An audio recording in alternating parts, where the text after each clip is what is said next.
Shqiptarë janë shumë më posër, janë bje shtofërë, ashtojri, është mishi më i miri, është gjothë më i miri, gjothë shori. Se është veni, në venet nëllëta bjeshtorë.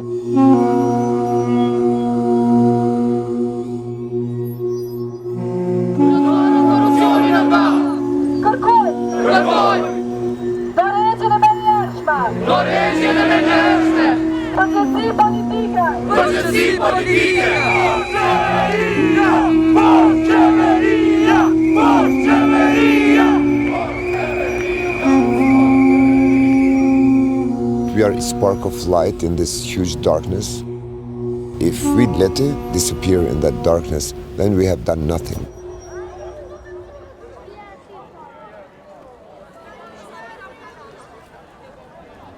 I was really interested in the area because of the history.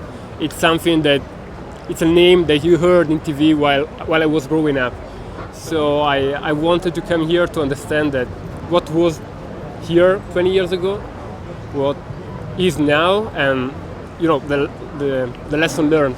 Generally, Kosovo is characterized, or Western Balkans, if I may say, with political history, and the history of everyday people are very much left aside. There is very much a clash of stories, of truths, of ideas about the past. And I believe that there are many stories that has to be unearthed to bring other views, bring something in between. It is not black and white, but it is more grey. Kosovo was very much chasing the news, and my involvement was really back in the late 90s when it was a very big story. And I was in Mitrovica, which is a divided city, and you got Serbs on one side of the bridge and Albanians on the other. I really like the picture of the two boys outside the burning building, and there's one guy playing a saxophone. It's a very strange moment, and it's one of those things you see during conflict. You see strange psychedelic visions, and all the order is taken out of life. I'm interested in the people's lives that are at stake in these places, in the process at the time, the history that's unfolding. But I always think it boils down to people's daily lives.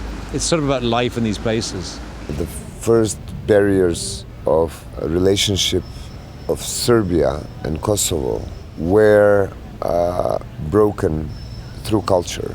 This is something that can lead into this period of transition where we can start tolerating each other, where we start respecting each other, and it's something that's a path that will bring us to a reconciliation at a certain stage. People create perceptions without always having direct experiences and without having always the rightest information about the other side. The foundation, being a proponent of open society values, believes that while the governments can maintain one attitude, people can still communicate among themselves.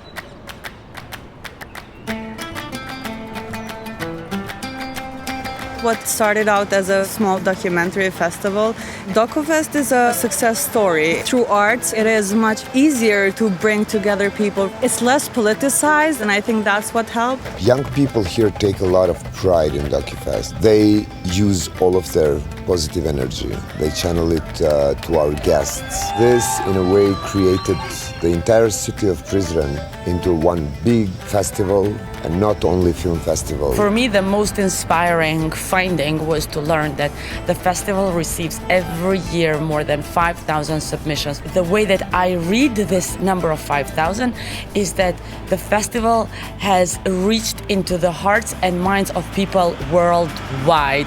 It has put Kosovo into a radar worldwide, and that matters. For us, it's a good symbol for Kosovo, and it represents our willingness to open up to other countries and to other people, and just open up a dialogue so we can hear each other out and just see the other side. The festival started as a naive attempt of a couple of friends to reopen the cinema. The building started collapsing slowly. But this beautiful yard, I consider this the most beautiful yard in the center of the city, remained closed. After the war, the persistence of the founders of DocuFest, having the nothing is impossible approach, started affecting the growth of the cinema. More and more and more people were coming. And now I'm comparing to, some 400, 500 in the first year to 15,000 last year.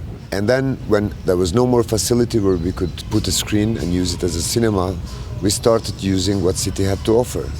The river, the castle, the park, all the public spaces could be turned into a cinema. This positive atmosphere, this positive energy, this positive vibe in Prizren in these 9 days is visible in the streets of Prizren.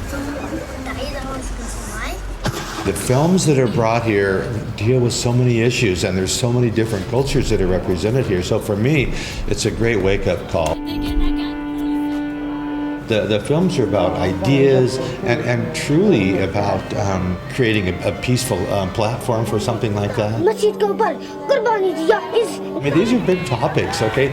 There aren't necessarily any answers, or there are many answers, and there's a different answer for where you are. But it really, it promotes a discussion. It promotes a really thoughtful, atmosphere. Afghan forces. Let's face it. Film and documentary films, it humanizes people. This year it was corruption as a theme because even that we are 15 years after the war, our quality of life has not improved, but has deteriorated. The money that was coming after the war with a lot of NGOs, international organizations, is gone. Privatization processes of the largest assets of Kosovo were done in a very, very secretive way, which gives enough room for us to think that there were a lot of corruption cases. Our government's projects have almost all of them failed. So the public good is being forgotten. The street of Marin Barleti, it's one of the oldest streets in Prizren. There are a lot of old houses. And in one of these houses, there was this homeless family that was living. Despite the calls of the civil society that the government should do something with that building, they kind of started ping-ponging the responsibility, central and municipal government, until the roof collapsed. Because of the corruption, a 5-year-old girl lost her life. That's where power, corruption, and lies begins. When an innocent child's life is lost, nothing else matters. My project's about this girl that died in this old house that collapsed. I think it will make an impact or make people aware of these kids living in same circumstances as Janeta did. It's important to me because I want to make the government know that there are a lot of houses that are dangerous to the society. All of us, the entire society, if we do nothing, we will just be supporting what the government is doing. That's why the big banner of power, corruption, and lies stands at the place where she died, because she died because of power, because of corruption, and because of lies.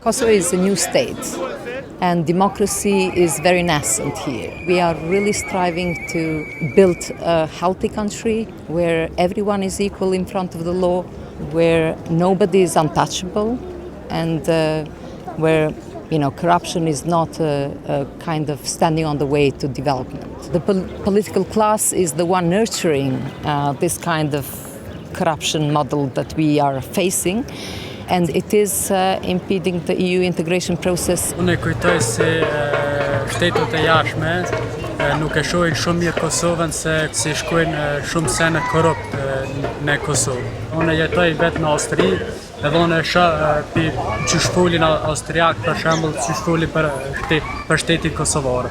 Unë kujtoj se Kosova është një shtet shumë i mirë edhe është uhec shumë mirë për para, se shumë sena edhe janë modernizu, janë bon si në shtete të jashtme. Problemet e mia janë me fakultet, kam pas shumë problem, kam dashur me studiu jashtë. Ama problemi ka pas që kur I kam kry krejt, prap Austria më ka kthy një letër që ti ose shteti jot nuk ka marrëveshje me neve. This is a young nation and majority of the population really is youth, but this is both a great advantage and also a great concern.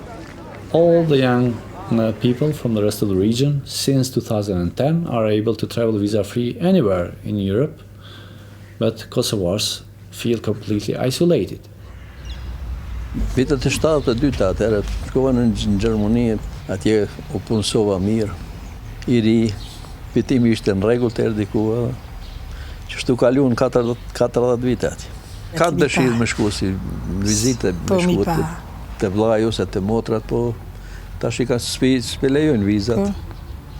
Megjithëse e kum kërkuar për çet çika 2 herë, pas se lejohen. Se lejohen. Si vancia til kur ke punë. A tiny country with a population of 1.8 and with a poor economy cannot contribute much, to EU well-being as such. But what Kosovo, can give to EU is what EU needs and stands for. That is the diversity, both in culture, religion, and that is, the values in which we believe. Bringing Kosovo and the remaining countries of the Western Balkans will make sure that, there will be a long-lasting peace and stability and cooperation in this part of the world, having in consideration the bitter past of the Western Balkans and in particular the bitter past of the dissolution of the former Yugoslavia. We live in a country that is not recognized by everyone. We live in a country that is not recognized by 5 members of the European Union. However, culture can penetrate every wall, every barrier. What's the common denominator? Rakia. That has nothing to do with politics, right? But people can sit around, have a rakia, and talk all night long about all sorts of things, even though they disagree. So, the only hope is the cultural and the non-political.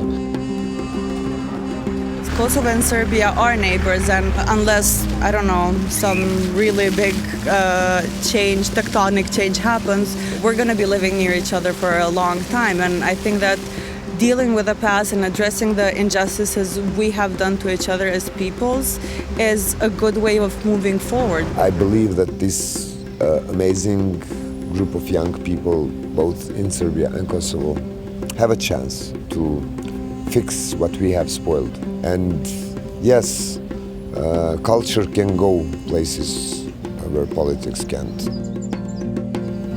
Kena mendu një Kosovë shumë më të mirë, më të sinqert, një qeveri më të sinqert.